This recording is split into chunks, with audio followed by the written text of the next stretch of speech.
Ang Katipunan o KKK. Ang Pilipinas ay nasakop ng Spain sa mahabang panahon. Marami ng mga bayaning Pilipino ang mga bumuo ng lihim na samahan laban sa mga Kastila noon. Kaya ginawa nila lahat ng paraan para magkaroon ng laban sa mga dayuhan na nais angkinin ng ating bansa. Isa na dito ang Katipunan o tinatawag na KKK.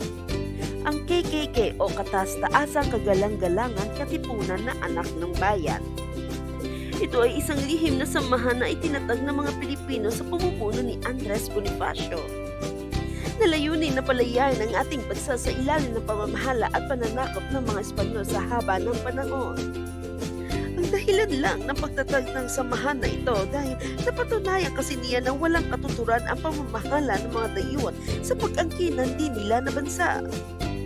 Nagsimula kasi ito mula nang nahuli si Dr. Jose Rizal at ikinulong na isa sa nagtaguyod ng nauna pang grupo na tinatawag na La Liga Filipina kung saan miyembro din si Andres Bonifacio.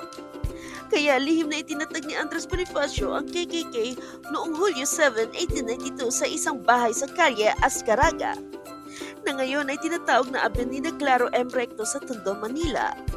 Anong masasabi mo sa kwento natin ngayon? Nagustuhan niyo po ba ang ating kwento ngayon? Kung nagustuhan niyo po, please pa-subscribe naman po ng aking YouTube channel na Histeryo and follow us on Facebook page Histeryo at comment down below.